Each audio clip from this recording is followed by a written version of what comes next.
Está começando mais um programa do Tiosso e o programa do Tiosso de hoje, gente, não poderia ser diferente. Sempre especial, trazendo muita novidade para você que acompanha toda a programação aqui da TV, tá certo? Olha só, gente, hoje eu estou recebendo José Eduardo Milani. Ele é produtor audiovisual e já participou até do Festival de Gramado. Isso mesmo, seja muito bem-vindo, viu, Zé? Tudo bem? Tudo bom, Tiosso? Obrigado, é um prazer, uma satisfação aqui estar participando do seu programa. Obrigado pela sua presença e vamos lá, fala um pouquinho pra gente da sua história, né? Porque além dessa história de produtor audiovisual, hoje também no nosso programa nós vamos falar um pouquinho sobre a história da Basílica aqui da cidade de Americana, da Basílica de Santo Antônio, tá bom? Daqui a pouquinho então vamos bater um papo para contar aí sobre desde a época do restauro e mais um pouquinho, não é mesmo? Vamos lá então, Zé Milani, fala pra gente como que começou. Você é formado em audiovisual e participou aí do Festival de Gramado também, não é mesmo? Isso, eu fiz cinema, né, na Federal de São Carlos. Sim. Né? E o nosso trabalho de conclusão de curso é um filme, né, um curta-metragem. Curta. Nós fizemos um curta em 16 milímetros, né? E tivemos aí o prazer, né, a alegria de sermos selecionados, né? Porque tem toda aí uma fase de seleção do Festival de Gramado, que é o maior do Brasil, é o Oscar brasileiro, né, tal. E isso em 2006, o festival de 2006 nós participamos, né? E o curso nós concluímos em 2005. Eu fui diretor do filme, né? E aí... O curta chamava Recortes, é isso? Recortes, né? Aborda aí época da ditadura militar e depois vindo até os anos atuais, anos 80, anos 2000, né? Uma história aí até um pouco complexa pelo tamanho, pela duração do filme, que é 15 minutos, né? Sim. Mas conseguimos ali fazer um roteiro bacana até. Antes da gente terminar, vamos só dar uma assistida num pedacinho desse curta-metragem.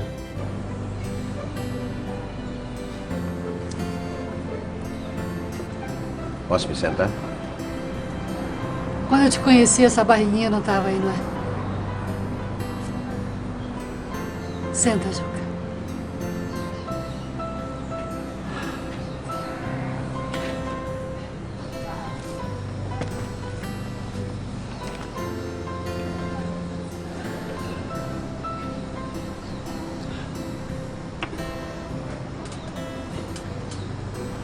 Somos nós que mudamos a percepção que temos de nós mesmos. Agora, Zé Milani, eu sei que com esse curta-metragem você acabou trazendo para casa também um pequeno mimo, vamos dizer assim, não é mesmo? Exato, que é o famoso Kikito. O Kikito, sim. O desejado Kikito, que é o prêmio de Gramado. Nós concorremos na categoria de curta-metragem 16 milímetros, né? Foi o último ano que premiou hoje já não tem esse mais formato, né? E fomos lá, assim, jovens recém-formados, né? Um filme universitário sem pretensão, né? Sim. Já era, nosso prêmio tá ali, mas conseguimos sair de lá com o Kikito, que equivaleu lá ao prêmio de montagem e fotografia, edição e fotografia. Edição e fotografia. Tá. Que foi o prêmio especial do júri. Porque o prêmio de fotografia e de montagem não tinha um Kikito para cada um desses prêmios. Sim. Teve melhor ator, atriz, melhor filme, roteiro.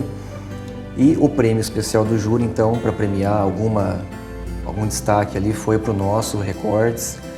No caso, fotografia e a montagem, né? Olha só que legal, hein? Quanto tempo já de profissão em audiovisual? Então, desde 2005, né, até aqui, passei por agências de publicidade, fiz trabalhos freelancer de vídeo, edição, fotografia, sou fotógrafo profissional. E tô aí até hoje. Né? Legal. Agora, Zé Milani, explica uma coisa pra gente. Eu sei que você começou muito cedo já a se envolver, né, com a Igreja Católica e com a nossa matriz, né, de Santo Antônio até então, aqui na cidade de Americana. Praticamente você cresceu na comunidade ali da matriz de Santo Antônio, isso mesmo? Eu cresci ali dentro, eu nasci ali dentro, fui batizado ali, minha família, meus avós maternos praticamente ajudaram a construir aquela igreja, aquela comunidade. Então eu cresci tanto participando ali quanto ouvindo a história daquele local. Né? Que tem uma história muito rica, é uma história que se confunde com a história da Americana. Foi uma história muito participativa, né? As famílias da época, os políticos ajudaram muito a construção ali. E o povo também simples, mais humilde, né? Que a gente sabe foi uma história assim, muito democrática, muito... que envolveu realmente aí a cidade da época, né? Sim. E me diga uma coisa, Zé Milani, você participou do restauro também da Basílica, né? Agora recentemente eu me envolvi nessa questão do restauro, essa questão polêmica do restauro, né? Porque na verdade eu estava como conselheiro do CONDEFAM, Sim. né? Que é o Conselho de Defesa do Patrimônio Histórico de Americana. Eu como conselheiro do CONDEFAM, né, me envolvi diretamente, mas fora esse fato de eu ser conselheiro, eu também sempre gostei dessa questão histórica, né, e por isso sempre fui um defensor do patrimônio histórico ali, especialmente da Igreja de Santo Antônio, né. Como conselheiro eu pude fiscalizar os trabalhos ali, né? O CONDEFAM é um órgão devidamente constituído e tem a prerrogativa de fiscalizar os imóveis tombados ou aqueles em processo de tombamento, né? Sim. Que é o caso da igreja ali. E desde o início aquela reforma foi polêmica e controversa porque descaracterizou o trabalho artístico original, né? O projeto artístico original dela.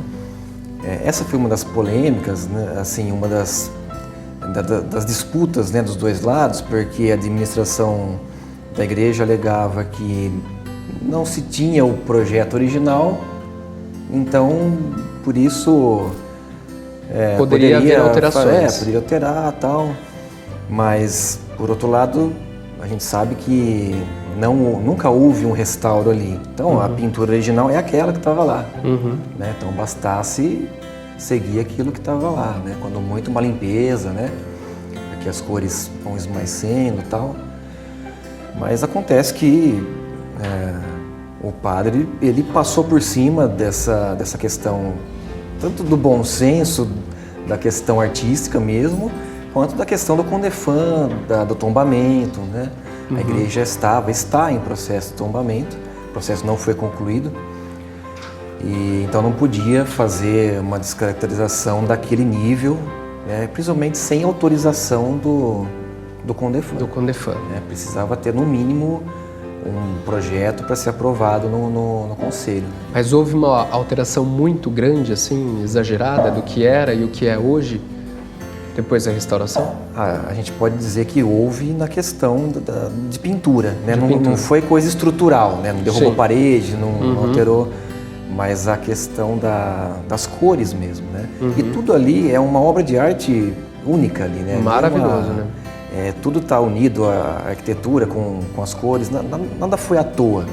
Os artistas que pintaram aquela igreja são de um alto gabarito, né? Quem sabe de arte sacra sabe o valor deles. Sabe o valor. Quem ainda não conhece, gente, nós estamos falando hoje da Basílica de Santo Antônio, na cidade de Americana, que recentemente virou basílica. Até então era a matriz de Santo Antônio, né? Conhecida, fica no centro da cidade de Americana, mas é um espetáculo à parte. É uma igreja linda, uma igreja imponente, que hoje se tornou basílica, mas um local que marcou muito a cidade de Americana, né? Então dessa grande importância desse restauro, dessa manutenção, porque hoje são realizados grandes eventos, né, na Basílica, e eventos que praticamente atraem público de todas as cidades da região. Vem muita excursão de fora das outras cidades para as pessoas visitarem hoje a Basílica de Santo Antônio aqui na cidade, não é mesmo? Sim, sempre teve a admiração, né, e a visita de pessoas de fora, pela grandeza da igreja, o maior templo em estilo neoclássico do Brasil. E depois que, nos últimos anos, né, depois que virou basílica e tal, a festa de Santo Antônio realmente só veio crescendo, né? Desde 2008, 2009, né? Já com a saída do ex-pároco, que hoje é nosso pároco emérito, né? A festa só veio crescendo, né? Então depois da festa do peão, que é americana, e a festa de Santo Antônio, acho que é a maior mesmo. É a maior festa, isso. Então também nós estamos falando de algo muito importante, o cartão postal da Americana. Então eu penso assim, que tem que ter um cuidado com aquilo ali. Né? Tá certo. Não dá para sair fazendo qualquer coisa, questão de respeito. Sim. Né? O padre, assim como um político, ele é passageiro, né? Ele vem, ele fica como gestor um período e passa, né?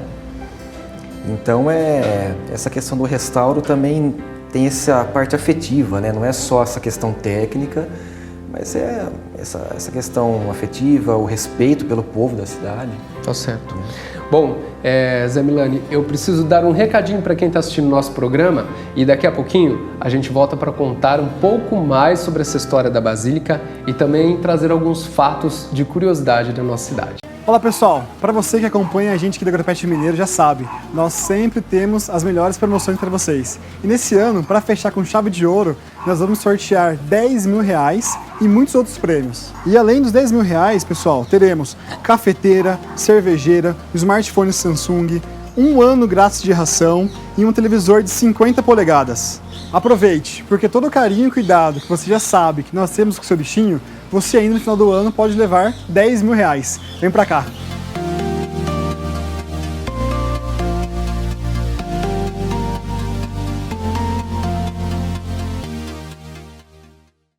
De volta ao nosso programa, continuando o bate-papo aqui com o Zé Milani, né? Ele que está falando um pouquinho da Basílica de Santo Antônio aqui da nossa cidade, né? Hoje vai trazer algumas informações para a gente. Zé, explica para a gente como é que foi esse momento de transição, né, da nossa igreja do centro da cidade, vamos dizer assim, que já era linda, mas de repente ela se transformar num santuário, numa basílica, né? Quando isso ocorreu, como é que foi todo esse processo? A igreja foi elevada, não sei se posso dizer elevada, né, mas considerada santuário diocesano em 2013, em junho de 2013. Esse é um nível que cabe ao bispo. Então foi um ato do bispo, né, um ato da diocese. A igreja, que era uma igreja matriz, vira um santuário. Né? Aí outro processo, que aí a igreja é elevada ao grau de basílica menor, né, que é chamada basílica menor. E que aí é um decreto do Vaticano, é o Vaticano que dá esse título a algumas igrejas no mundo, né? Depois que essa igreja passa a respeitar uma série de requisitos. E isso foi em 2014, foi a missa de elevação à Basílica, né, oficializando, foi em novembro de 2014. Sim. Então, a partir disso, nós temos aí a nossa Basílica, a famosa Basílica de Americana. Tá certo. Agora, Zé Milani, eu vou entrar num ponto da nossa entrevista que eu acredito que é um ponto de muita curiosidade para quem assiste, porque muito recentemente a Basílica da cidade de Americana acabou passando por um escândalo a nível nacional. Nós tivemos até a nossa cidade e o padre, a nossa Basílica estampada na capa da revista Veja, né? E isso virou notícia a nível nacional. Né? Nós temos informação que você foi uma das pessoas, né, que foi autor do dossiê que deu início às investigações sobre o padre, o reitor, o ex-bispo aí da cidade de Limeira, e que causou esse momento tenso dentro da Basílica aqui da nossa cidade. Né? Então eu gostaria que você falasse um pouquinho sobre isso. Exatamente. A questão da denúncia, nós tínhamos conhecimento, né? Nós, quando eu digo nós, principalmente eu e a advogada, doutora Thalita Camargo. Sim. Né? Cito ela aqui porque, junto comigo, né, nós dois aqui que acabamos aí pegando liderando essa denúncia. Sim. Né? Nós tivemos conhecimento de pessoas se dizendo vítimas, né? Da questão daí da parte moral, sexual, e fora isso, outras denúncias da parte administrativa. Sim. Que a gente foi ouvindo ao longo dos anos aí, desde 2015, que eu deixei de participar lá, até 2018, né? Foram aí 3 anos de intensa... Apuração dos fatos. E muita conversa, né? Nós conversamos, sei lá, dezenas, não sei se já passou de uma centena de pessoas. Denunciando, testemunhando. E aí chegou um momento que ninguém queria assinar a denúncia, nenhuma das vítimas conhecidas até então tinham coragem de chegar no Ministério Público, na delegacia e denunciar. De medo de ficar sozinho, né, de ter que enfrentar aí todo um poderio da Igreja Católica, dessa hierarquia da Igreja, particularmente aqui em Americana também, conhecidamente, a administração da Basílica demonstrando muito poder, né? Sim. Então ninguém queria fazer isso, né? De chegar ou a dizer que foi vítima ou fazer uma denúncia formal. E qual foi o meio que vocês acharam para que essa denúncia fosse à frente? E chegasse até o Vaticano, né? Porque essa denúncia, ela começou aqui, foi para São Paulo e aí ela conseguiu chegar até o Vaticano. Aí depois de muito pensar, depois de muita pensar em desistir dessa luta, né? Porque foi difícil, a gente realmente optou por uma denúncia anônima. A gente já tinha cogitado. Denúncia anônima é a coisa mais fácil de se fazer. Sim. Mas quem vai garantir que um promotor vai dar sequência, Você vai dar andamento? acaba perdendo a credibilidade, não é mesmo? Não tem a credibilidade, não tem como você cobrar depois Sim. o andamento da coisa, né? Mas nós fundamentamos o máximo que nós conseguimos naquela denúncia, naquele dossiê. Ali não tem nenhuma invenção nossa, é tudo relato, né, que pessoas nos passaram, né? Nós só transcrevemos. Outra coisa foi o Vaticano, que daí foi uma outra denúncia que nós juntamos um grupo de leigos atuantes na igreja, em várias paróquias, não só da Basílica ali. Um grupo aí, sei lá, umas 8, 10 pessoas. E aí pegamos esse dossiê, fizemos uma outra versão, tirando alguns dados de contatos e nomes, né, das vítimas e testemunhas, deixando só os fatos, sem os nomes, e encaminhamos ao Vaticano. E isso foi em comecinho de 2019, bem na virada do ano, dia 2 de janeiro de 2019, se não me engano, nós colocamos no correio. O grupo se uniu, fizemos aí uma vaquinha, pagamos, né, 4 envios, 4 vias, né, daquele dossiê. E uma dessas vias deu certo de virar o processo canônico, né, que depois veio realmente investigar pela igreja o padre e o bispo. Sim. Porque senão, se não fosse essa denúncia no Vaticano, até hoje pode ser que eles estariam aí no cargo e respondendo só pelo processo comum. Pelo processo civil. Tá certo. Bom, recentemente nós vimos estampados na capa do nosso jornal, né, que você teve medo até mesmo da sua integridade física e medo até mesmo de morrer. Esse sentimento ainda perdura até hoje? Olha, de certa forma sim. É uma cautela que a gente tem. Sim. Eu não vivo em função disso, né, para não ficar louco, mas a gente tem que tomar cuidado, porque infelizmente, eu falo isso como católico, né, tem que admitir, é lamentável, é lastimável, mas infelizmente nós estamos lidando aqui com uma verdadeira máfia, que envolve pessoas de fora da igreja, inclusive. Né? O que aconteceu ali na Basílica, na Diocese, não envolve só padres, né? É literalmente uma máfia. Sim. Né? É uma afirmação um pouco grave, assim, um pouco Exato. Que eu faço aqui no seu programa, mas é a palavra que eu estou achando aqui para descrever o que você isso. sente. Tá certo, Zé Milani, a gente volta daqui a pouquinho, a gente vai para um rápido intervalo comercial e volta daqui a pouquinho para falar um pouquinho mais sobre essa história e também sobre o Instituto Cultural Nazareno Maggi, que você também é um dos presidentes aí desde 2017, tá certo? A gente volta daqui a pouquinho, não sai daí. Lum Motel. Suíte com até 390 metros quadrados com piscina, spa, sauna e mesa de bilhar para você fazer a sua festa particular.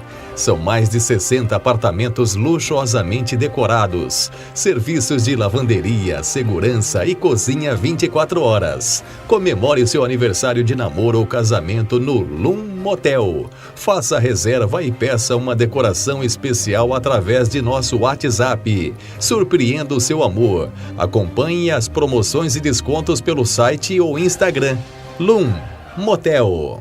A Só Mesas, Só Cadeiras possui uma linha completa de mesas e cadeiras fixas, robustas, reforçadas e também as dobráveis, bancos, banquetas e bistrôs, nos acabamentos em verniz liso ou rústico, atendendo comerciantes, empresas e residências, com a melhor qualidade e o menor preço, pois seus produtos são de fabricação própria. Para sua produção, a Só Mesas, Só Cadeiras utiliza somente madeiras de reflorestamento e aproveitamento de sobras, contribuindo assim para o equilíbrio do nosso meio ambiente. Atualmente, a empresa atende todo o estado de São Paulo, Rio de Janeiro, Minas Gerais, Goiás e Espírito Santo, com uma frota de caminhões próprios, tornando assim a entrega mais rápida e segura. Só Mesas, Só Cadeiras.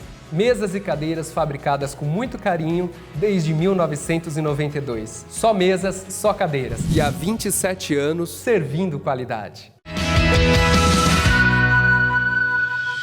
De volta ao nosso programa e hoje recebendo aqui no estúdio do programa do Tiosso, Zé Milani. Ele que está abrindo o coração aqui pra gente hoje, contando um pouquinho da história e do que aconteceu, né, com a nossa basílica aqui da cidade, essa história que gerou uma polêmica muito grande no nosso estado, no nosso país e até mesmo no Vaticano. Zé Milani, a gente sabe que a capa da revista Isso É, ela trouxe a sua última fala aqui do outro bloco, a máfia da batina.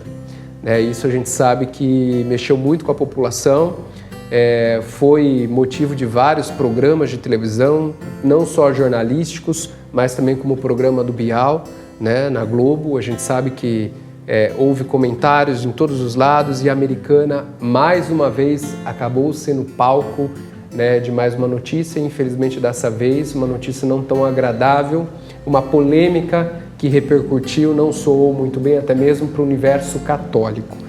Mas agora eu gostaria de saber de você, Zé Milani, em que momento você foi motivado a fazer essa investigação e oferecer essa denúncia? O que foi o estopim para você? O que foi a chave que te motivou?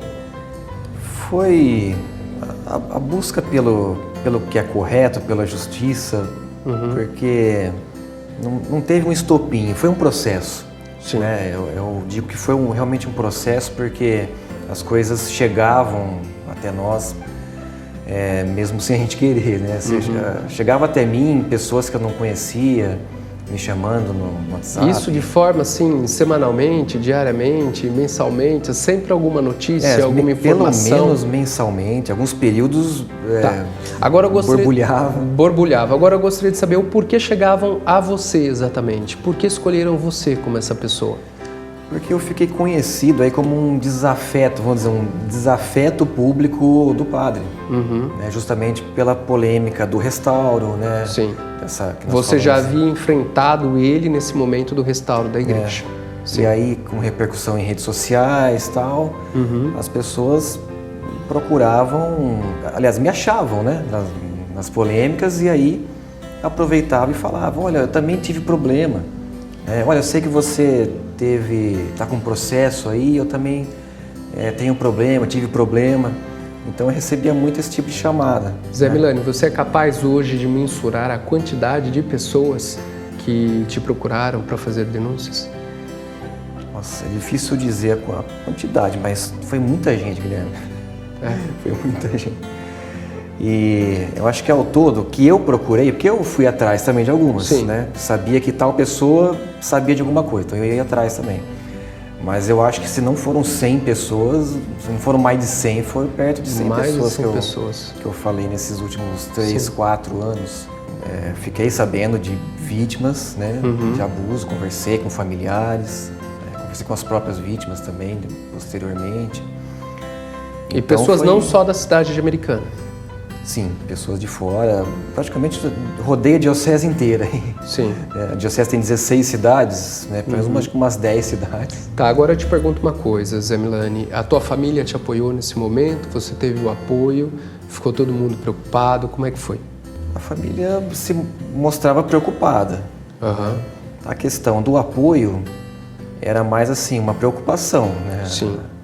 A minha esposa, meus familiares, na verdade, não estavam desejando que eu estivesse nessa luta aí. Porque sabiam da grandeza disso tudo, da corrupção que estava tendo e da periculosidade dos elementos envolvidos. Mas tive apoio de outros amigos, porque essa denúncia foi feita basicamente por duas pessoas, eu e a Thalita, advogada, mas muitas pessoas por trás ali nos bastidores, pessoas que vão ficar aí para sempre no anonimato, porque Sim. querem o anonimato. Preservar a identidade, sim. Mas tem gente aí que também tem muita gente crucial nessa história. Sim. Zé Milani, a partir do momento que você deu a cara, né, para bater e saiu no jornal finalmente quem era a pessoa que estava à frente dessa denúncia, o que mudou na sua vida? Bom, primeiro vou comentar por que nós fizemos isso, né? Por que a gente fez a denúncia anônima e depois resolvemos nos mostrar. Sim.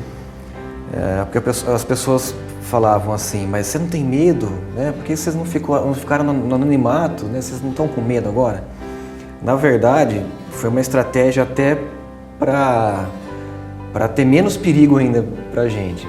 Porque nós já tínhamos falado quem fez a denúncia, quem eram os autores da denúncia, no processo canônico.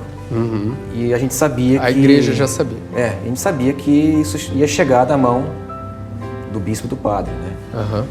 Então, na verdade, a gente estava correndo mais risco antes. Que daí ninguém sabia quem tinha feito, só eles sabiam que era a gente, né? Agora todo mundo sabe. Então, se acontecer alguma coisa com a gente... Tem endereço certo. Para desconfiar, essa foi... Sim. Mas não só isso. Eu e a Thalita, a gente já estudava,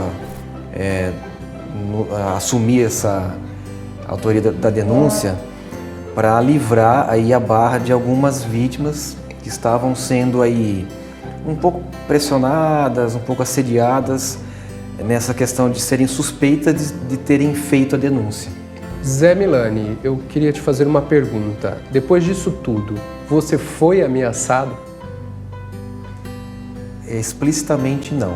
Eu fui ameaçado, xingado por um perfil fake no Facebook. Sim.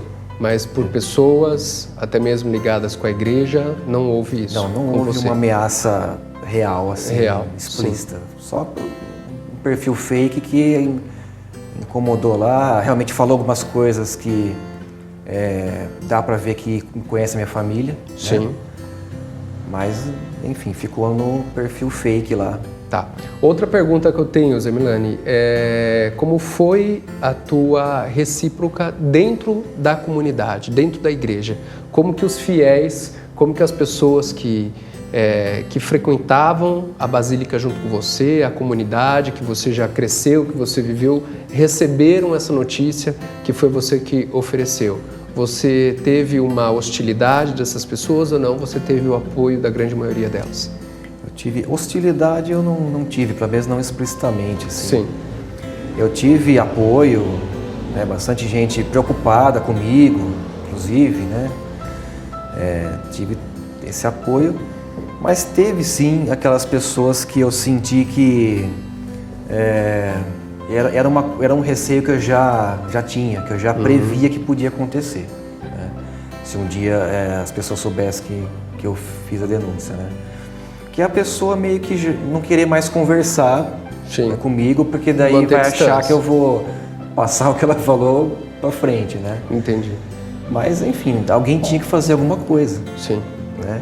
Se não fosse todo esse esforço, esse trabalho, esses murros em ponta de faca... Quantos anos calado e ouvindo? Pelo menos 4 anos calado, né? Desde 2014 vai pra frente. Se não fosse isso, a Americana ia estar aí sendo roubada, sendo usada como foi. Né? Não só americana, mas a diocese, todo um esquema. E o seu sentimento hoje, depois disso tudo? Como você se sente hoje? Eu tenho um sentimento de fiz a minha parte, né? Fiz o que Missão eu cumprida. pude. Né? Missão cumprida, mas a luta continua. Tenho esse sentimento também de que a luta continua e realmente continua. Né? Tem várias aí, porque depois desse caso, né? Ainda mais com a repercussão que deu, começam a surgir outras vítimas de outros padres, denúncias de desvio de dinheiro e por aí vai. Tá certo. Agora, Zé Milani, vamos falar um pouquinho sobre o Instituto Cultural Nazareno Maggi, né, que o Coral de Santo Antônio também, que você faz parte aí, está como presidente, não é mesmo? Isso. Em 2017, há 2 anos atrás aí, nós fundamos o Instituto Cultural Monsenhor Nazareno Maggi, que leva o nome do construtor da atual basílica, né? Monsenhor Maggi foi o que construiu ali, né? Com a prerrogativa de guardar essa história, preservar, porque é uma história muito rica, se confunde com a história da nossa cidade. Da cidade, sim. Uma história que merece ser guardada. O Coral Santo Antônio, né? O famoso coro que começou lá em 1949, né? E saiu da Basílica em 2013, 2013. Depois de 64 anos eles deixaram a igreja ali, né? E então, conversando com o pessoal, aí né, me deu essa ideia, me surgiu a ideia de montar algo que pudesse abraçar o Coral Santo Antônio, que naquele momento ia ficar avulso, né? Carreira solo aí, mas seria muito bom para o andamento do grupo se tivesse uma entidade amparando. Sim. Então aí nós criamos essa associação que chamamos de Instituto Monsenhor Maggi. Nós temos bastante acervo, a minha família tem acervo pessoal, centenas de fotos, diversas famílias tradicionais da cidade já doaram acervo para a gente também. Então o nosso intuito é manter a história, manter o Coral Santo Antônio, que é a história viva. História viva do americano. É o único grupo tombado como patrimônio histórico imaterial, né, de da americano. Cidade, sim. Então é algo que merece ser guardado aí. E é também uma entidade cultural para estar fazendo projetos, apoiando outras associações aí para desenvolver projetos culturais na cidade. Tá certo, então, gente, esse foi o nosso programa do Tiosso dessa semana, recebendo aqui no estúdio José Eduardo Milani. Zé Milani, conhecido como Zé Milani. Foi um prazer receber você aqui hoje, esclarecer algumas dúvidas, acredito que não só minha, mas dos nossos telespectadores também. Muito obrigado pela sua participação, viu? Foi um prazer te receber aqui hoje, viu? Eu que agradeço, Tiosso. Muito obrigado e sucesso. Valeu. Bom, gente, nosso programa vai ficando por aqui. A semana que vem tem mais programa do Tiosso para você. Se eu fosse você, eu não perdia. Sabe por quê? Está imperdível. Um grande beijo e até a próxima semana. Tchau, tchau.